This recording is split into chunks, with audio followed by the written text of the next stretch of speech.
I'm Julie Baumgardner, and this is the Marriage on the Daily podcast, the podcast designed to give you tools and encouragement to help you do married well on the daily. Because after all, it isn't the grand gestures that make or break your marriage. It's actually what you do or don't do on the daily that either builds a strong foundation or chips away at your core. You can do this, and I'm here to help. Welcome to Marriage on the Daily podcast. I'm your host, Julie Baumgardner. My friend Jeff Myers is joining me on the podcast today. Jeff has been in church ministry his entire adult life. He loves equipping people to be all that God has designed them to be as an instrument of hope and healing.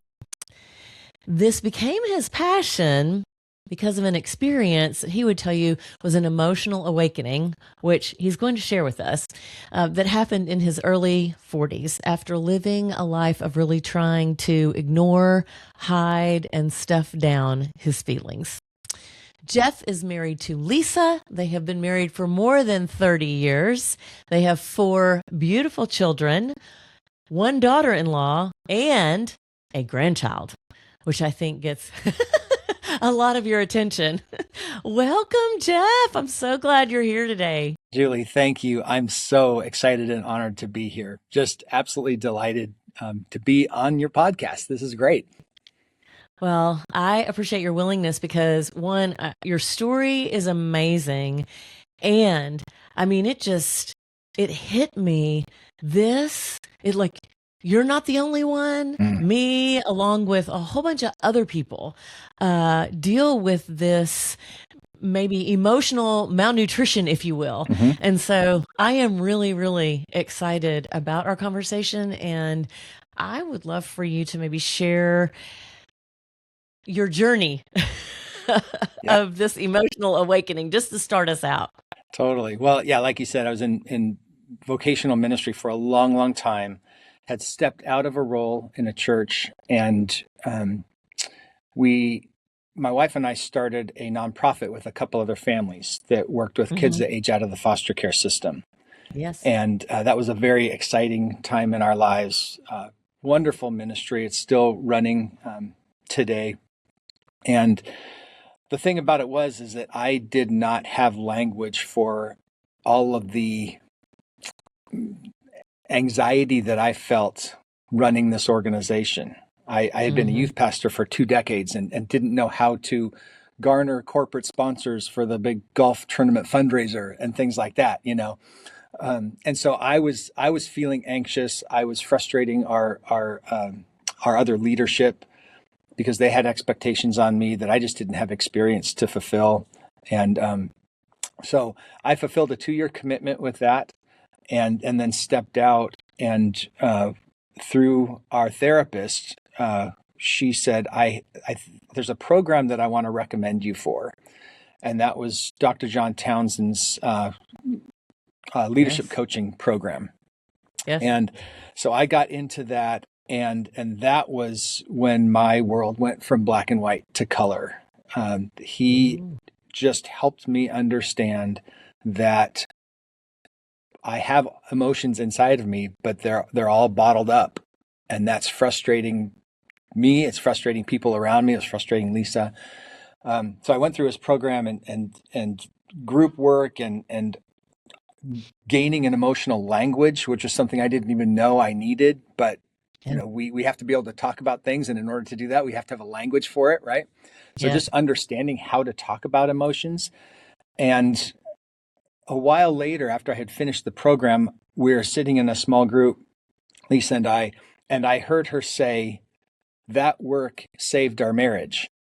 And I was so out of touch that I turned to her and I said, I didn't know it needed saving. So, hello. Yeah. So that's how out of touch I was. And fortunately, I'm so grateful that she hung on with me through those very anemic emotional years.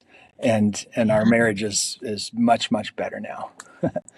So what year was that in your marriage? Just out of curiosity. let's see, we were married in 94, and that I was in that program in 2012 and 13. So almost 20 years. Yeah, long time. Yeah. Yeah, and to not have any clue that your marriage needed saving. Uh-huh. Wow. Yeah. Yeah. So in the process of going through that, one, I'm just curious, did Lisa speak to how she saw you change or what was different when you finished that program? Yeah, absolutely. I would say that it was the process again was getting emotional language and working through some things that I didn't even realize were scars from younger years and things Mm-hmm. like that. And so when I started to work through that, she said my heart opened up to her because I was able to understand, well, what is uh, you know, fear, and there's some attachment theory in there, and what was she needing from me that I wasn't able to give prior, but now I have language. I've opened up some, and so I feel like I'm more fully giving her my heart, Mm-hmm. and that I think that's the thing that made a huge difference in our relationship. Yeah. Wow.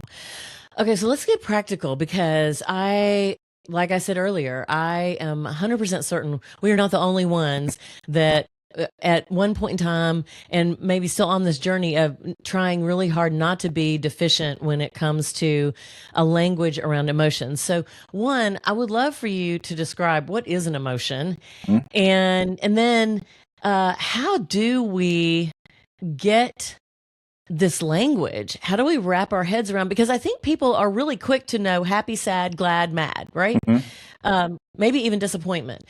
But beyond that, I'm not sure we have much vocabulary. And yet we probably go through this spectrum of emotions every day trying to figure out, what do I do with this? And I think a lot of times it is why so many couples feel like I walk on eggshells all the time Mhm. because I don't want to upset the apple cart, if you will. Yeah. Yeah. The way I define emotions as they are sensations in the body that are delivered to the brain. Excuse me. Since it's messages from your heart delivered to the brain through sensations in your body. Oh, So our say that one emotions, more time because that's great. yeah, our emotions, they tell us how our heart is interacting with the world around us. Yes. Right. So Yeah. they're messages from our heart that are delivered to our brain, so we can think about it like what is that thing that I'm feeling, but through the Mhm. sensations in your body. So what's happening in my body that is my heart trying to tell me something's going on. Yeah. Yeah. Wow. That's powerful. And no, they're God given. Mm-hmm. So our emotions are God given. And for in general, I would say that women tend to be more expressive than men because for so long, men have been taught don't cry, Mm-hmm. don't feel, don't don't be emotional. And yet, that is the thing that brings connection and helps us to grow individually and as a couple, right? Totally. Yeah. Yeah. In fact, one of the things I like to talk about is that people connect through the sharing of feelings and not just the sharing of facts. And the Yes. reason for that is because when we share our feelings or we share our heart with someone else, with our spouse, let's say, we're actually making an emotional deposit, an investment into that Mhm. other person. And it's a costly Mhm. one because it's our heart. Yeah, Right. and you don't want to get trounced on, Right, right? right. And I think that's what you just said there is a big reason why men often just shut down because you're right. Societally, we've been taught big boys don't cry and things like that.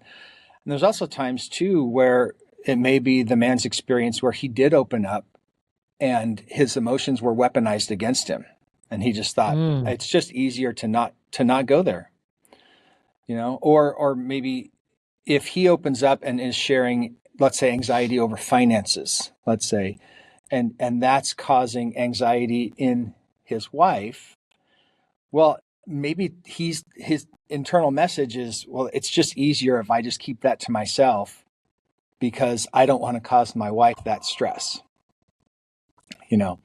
And so I think there are dynamics like that they're protective, and I think they're well intentioned, but they also don't help us connect.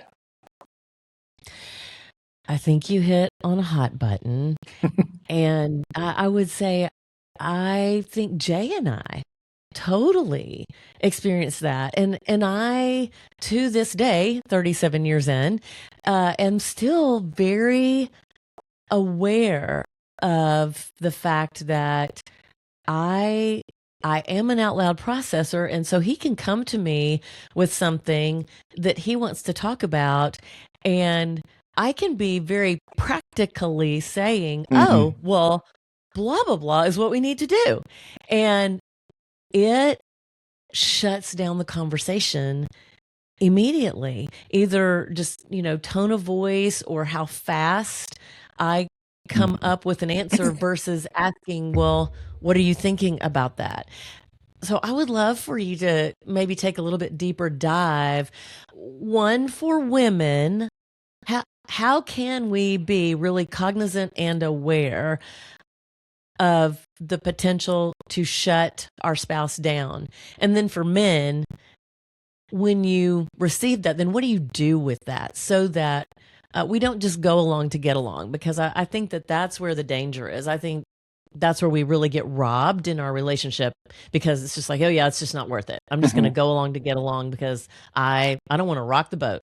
I'll pay the price, and it's too high a price. Yeah.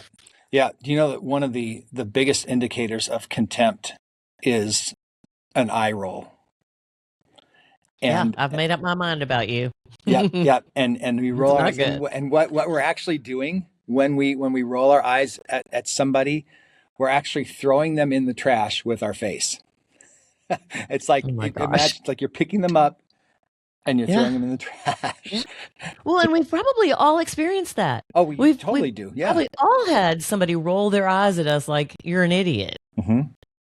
Yeah. Yeah. Well, to your question, I heard this recently. There's a pastor named Josh Howerton, and this I just saw this on a post recently, and I beautifully explains really succinctly how inside of a man's heart we have this wiring that wants to say you're right, and he says that when the wife is nagging and on him, you never do this, you can't do that right. That there's something in our heart that says, yeah, you're right. And if that goes on long enough and it gets pervasive, we lose respectability for ourselves, because it's like, well, yeah, I guess I don't have what it takes. And that's one of the greatest needs for a man, is to know they have what it takes. And that is a blessing, I believe, a blessing that particularly comes from the Father, that it's passed down. You have what it takes to make it. And, a lot of men grow up without fathers these days. So we lose that very specific blessing from a father to a son. But the reverse is true too. Howerton says, if you give your husband a crown, he will become a king.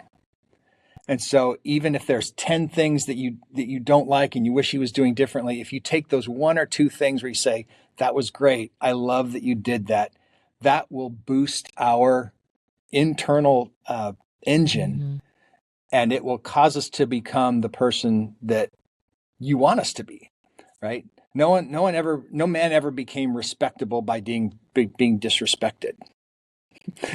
Yeah. There's a piece of research, and I won't get this 100% right, but the question that was asked of men was, if you were on a desert island alone, would you rather be loved or respected? And the respected piece came out like really big, that they want to be respected, but not false respect, true respect that I love you, I respect you, I appreciate what you bring to our marriage. I mean, they were just like, I guess, yeah, I guess it was, I'd rather be alone on a desert island than disrespected. Yeah. Is Well, how the that's what research the went. Proverbs say, right? Yeah. It's better Yes. to live on the corner of the roof than with a contentious wife, right? Yeah. Yeah. So, Yeah. yeah. So true. So practically, uh, how do you open up your heart? I mean, for wives and for husbands, how do you begin to open up your heart? It feels like you have to feel safe first. Yeah. Yeah, absolutely. Well, we connect through vulnerability and empathy or attunement. Empathy and attunement are really closely related, but we'll just say empathy for now. And that the vulnerability part is that sharing. The word vulnerable means open to attack. So it's a laying bare of who I truly am, so that you can see the real me. Yeah. And then the attunement piece is when we are able to say to another, I see you. I see you past the facades and the masks. I see the real you. It's I'm willing to suffer alongside of you if that's what's needed, and I delight in you. And that's what each one of us needs in our deep souls is we need that attunement. Yes. I see you. I'm willing to Yes. feel with you, suffer alongside of you, and I delight in you. Yeah. And then so that's the vulnerability and the empathy. When they work together, we're able to build connection. And we'll go. I've got a little exercise that we'll look at the end here that actually gives there's science behind it. It's science of connection, that when we do these things, it actually chemically and neurologically bonds us together. So that's fun. So we'll get there in a little bit. Well, let's do that. Yeah, let's walk us through that. Okay. Yeah. So this is a little acronym that my wife and I developed to help us connect, keep short accounts on maybe where there's been pain or wrong. But it's HEART. So it's 5 minutes of heart connection every day. And the first one, the H, is for highlight. So it's, I want to highlight what I see in you. I want to bring out what is good. I want you to know that I'm noticing the good in you. And that's actually why Lisa and I called our coaching practice Strengths and Story, because we're both certified Clifton Strength Finder coaches. Yeah. And the whole philosophy behind Strength Finder is what's right with me versus what's wrong with me. Yeah. And we had a coach that took us through that whole process of Strength Finder coaching, and we came out of it saying this was better than marriage counseling, because the things that we thought were wrong with each other he showed us, no, that's actually their strengths, and you need to learn how to work them together. Leverage. Yeah. Yes. Yeah. Well, you know what I love about that first one is that I think as human beings, we're just very prone to notice the negative. And so when something is done, you're just like, well, of course you took out the trash, because like that's your job and you were just supposed to do that. So me noticing it, it's just easy for me to take that for granted. And I love that you point out affirmation is important for both men and women. Totally.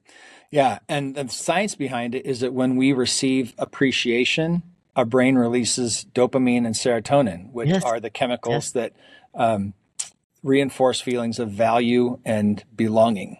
And that strengthens relationship, right? Yes. So we highlight what we appreciate, what we see. What did you do today that really helped me? That's the H. The E actually has two parts.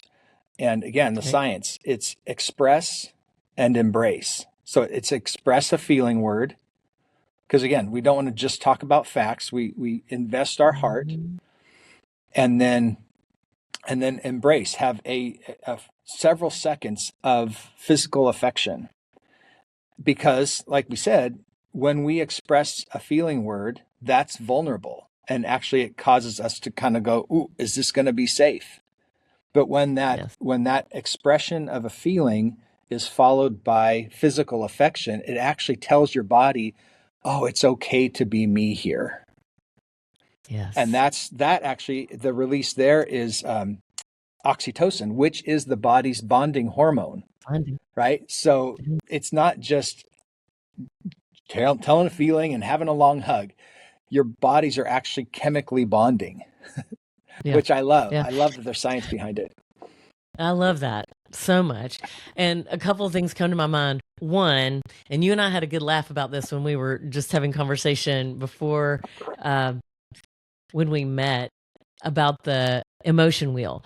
A lot of people are at a loss for how do I put a word to what I'm feeling? Mhm. And it's not against the rules to Google the emotion wheel Yep. and just go look at it, even print it out, put it on your refrigerator and begin to familiarize yourself with this vast array of feelings and then start using them. So I think that's one important thing. And we just laughed about that because it's like that feels, I don't know, not very natural, but Yeah. it's helpful. Yeah. It's absolutely helpful. It can feel kind of mechanical. And I know when I was in my, I would say, um, emotional sleep, Mm-hmm. I've got, you know, 3, maybe 4 words. It's like, I'm happy, sad, hungry, and horny. You know, it's like, what are the things that I'm feeling in my body, you know? And Right. so, but to have words for, I'm frustrated, or I'm feeling disappointed that Yeah. something happened today, and I need to be able to say that to you in a way that now I don't have to manage your feelings, and we don't ever really manage each other's feelings, but what we can feel that Mm-hmm. way. We can feel like if I say this, Mm-hmm. it's going to cause more emotional tension, and so I'll just keep Yes. quiet. So I need to be able to know that it's safe, and that's what the embrace, a 20-second embrace or a 6-second kiss can release that oxytocin and make it safe there. Yes. So good. So good. Tell us more. Yeah. So the A, so we've got highlight, express, and embrace. The A is apologize. Mm. It's is there anything I've done today that's hurt you, or what do I need to own? And then the partner can respond, That's and huge. yeah, and it's great. The caveat here is that we need to be really careful. The whole exercise is designed to be done in 5 minutes. Because if you go longer than 5 minutes, then over time you're going to resist doing it because you're like, oh, here we go again. It becomes this drudgery, right? So you got to be really Yeah. careful to keep it to only 5 minutes. Mm-hmm. And in order to do that, we have to be able to say, this is what hurt me, or this is what I would like to ask you for an apology for, and then simply offer that apology, and without defense or protecting yourself or denial or any of those things. What Lisa and I tell people is, if any of these categories, highlight, embrace, apologize, if they spark a larger conversation, then say, okay, we need to set time aside at another time to do that, because this has to keep to 5 minutes, right? Yeah. So, but then again, offering sincere apology creates psychological safety. Yeah. Well, Again, I'm glad you added the word sincere in there. yeah, right. And when Lisa and I were new parents and trying to learn all the parenting techniques, uh, we went to a seminar, and the person said, well, what's the typical thing? You pulled your sister's hair, say, I'm sorry. Right? Well, what if they don't feel remorse? What if they don't feel they're sorry? Mm-hmm. So the Mm-hmm. thing that we taught our kids to do is the prompt that we gave them is, was that wrong? And then they have to sit with the Holy Spirit, and hopefully that what will happen is, okay, I know that was wrong. And then hopefully the remorse will follow. So if Yes. you're not at the point where you can give a sincere apology, you have to sit with that and go, okay, what is it in me that's wanting to defend and protect myself? And can I at least get to, that was wrong. I shouldn't have done that. Yeah. And then hopefully the remorse and the sincere apology will follow. Right. Yes. In a later conversation. Right. The R in the HEART acronym is a request. It's how can I support you today? Or if you're doing this exercise in the evening after, reflecting on the day, what can I do that will make your life better tomorrow? And keep it simple, keep it attainable, make it, a doable act. But those, when it's a clear request, it gives us, especially as men, it gives us a chance to win. And that's, again, it's really important for bonding and for feeling connected, because when there's unspoken, it's something I say all the time, unspoken expectations lead to unmet expectations every single time. We can't read each other's minds. Right? Which leads to resentment and bitterness. And contempt and all the things. And, all the things. And eye rolling and being thrown in the trash. Yeah. Yeah. Right. Which nobody wants. So, yes. So, okay. Yeah. So the request is how can I support you today, tomorrow, whatever it is. And then lastly, the T in the HEART acronym is talk to God. End with a short prayer together. And this aligns you spiritually. It can be a prayer that says, I need to get to the place of a sincere apology. Help me see more of the good in my spouse so that I can have something really significant to highlight tomorrow. Or maybe it's just praying a blessing over your spouse. That can be really, really meaningful to know that your spouse is interceding on your behalf, asking God to bless you is so significant. Yes. Gosh, that's great. And I love ending with prayer. One, I think it's either 4 or 6% of Christian couples pray together. And whenever I lead retreats and talk with couples, they just kind of shake their head and say, yeah, that's the one thing it's so awkward. I'm not comfortable praying out loud. I just don't think we can do it. And yet there's actual research from Baylor University that talks about couples who pray together. Their communication is better, respect for each other is higher, affirmation is higher, lovemaking is more frequent, their disagreements around parenting and other things decrease, and their conversations or consideration of divorce goes to 0. Wow. And I just thought, man, that is, one, it's like, yes, okay, the Lord says, hey, prayer is powerful. And here's the research playing out what the word tells us. So I love that you end with prayer. Yeah. So good. Yeah. So that's on our website, HEART, 5 minutes. It's very doable. Keep it to 5. And the way Lisa and I do this, we did it last night. We each highlight, we each share a feeling, and then we have the mutual expression of affection. Apologize. How can I apologize? And she says, she answers, and then she asks, how can I apologize? Do the same with the requesting, kind of a back and forth, and then we pray together at the end. Yeah. And I'm imagining that there's some days it's like, well, I can't really think of anything that I would like to ask you to apologize for. Yeah. That was last night. Yeah. So you're very right. Which is a great feeling. It's like, yes. I did it today. Yeah. Because, I think 90% of the time, maybe even higher than that, I don't think anybody sets out to intentionally do something that's hurtful. And yet, in our flesh, we can do it. It can be our tone of voice. It can be not doing something we said we were going to do, or just something inadvertent that comes out that's sarcastic or, smart alecky. And we might have even thought we were being funny, and it was not received in the way that you thought. 100%. And that often, those things come out of our stories. They're wired into us. Lisa and I just had this thing this was last week, and we've been married for 31 years.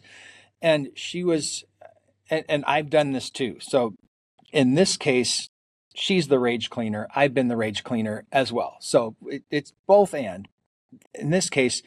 And I was like, what's actually going on here? Because this doesn't feel like this is just about the kitchen being dirty and dirty dishes. Mm-hmm.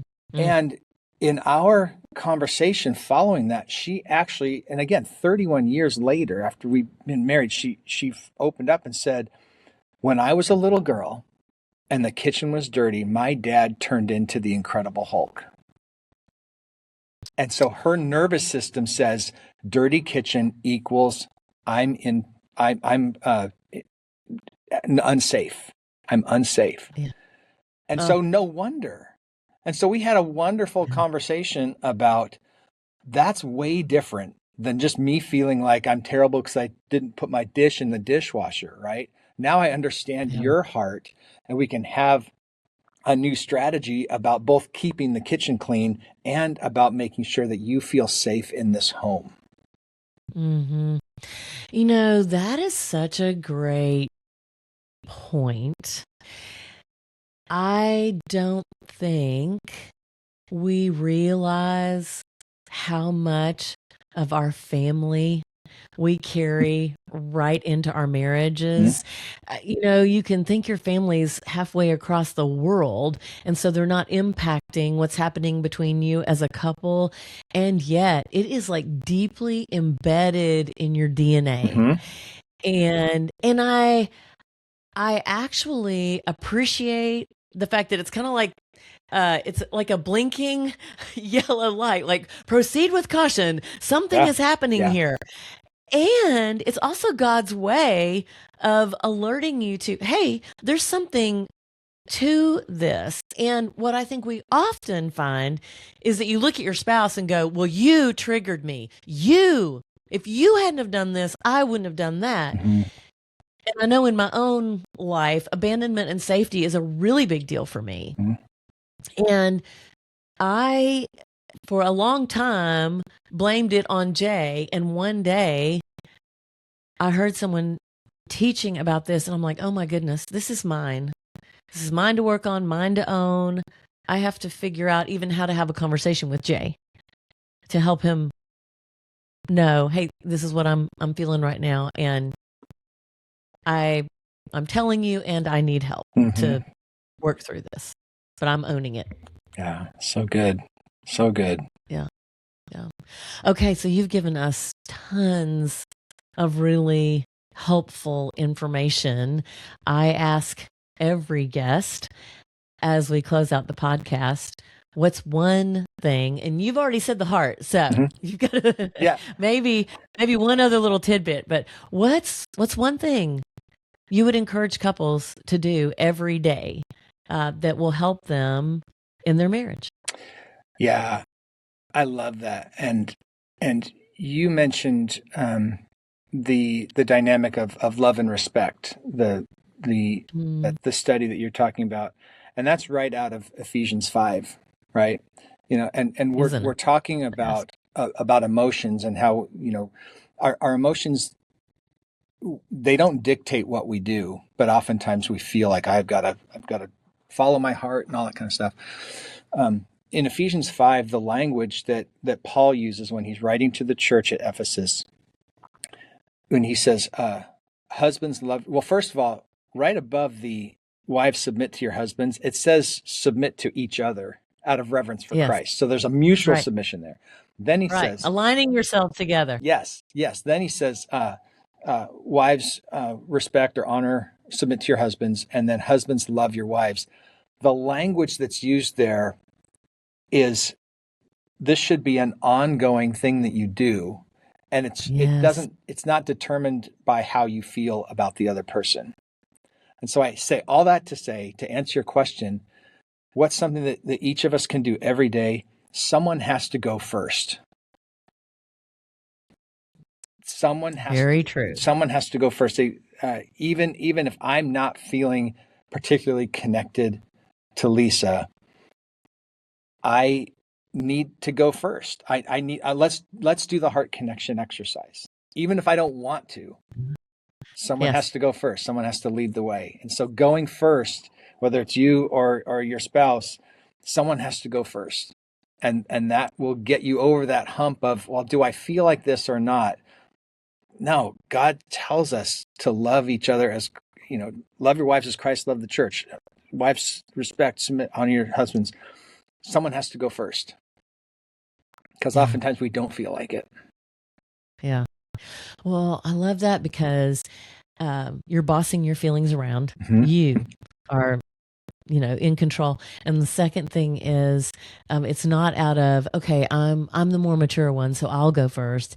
It's out of a gracious attitude of, I love you.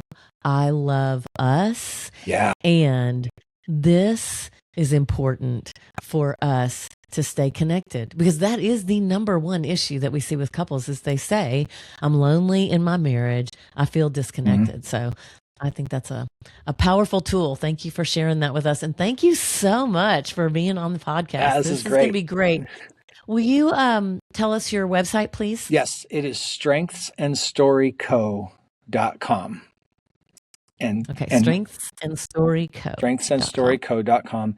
And the heart exercises on there. We also have a feelings list that you can excellent. Download, laminate it, put it on your fridge. Use that with the exercise as well. But all right. Well, thank you so much. And thank you all for listening today. You can visit marriageonthedaily.com for more information and updates, and we'll for sure put the website in the show notes. If you enjoyed this episode, I would be grateful if you would share the podcast with your friends. I'm trying to grow here, and that would be helpful to help us spread the word. And until next time, remember, it's the little things that matter on the daily in your marriage.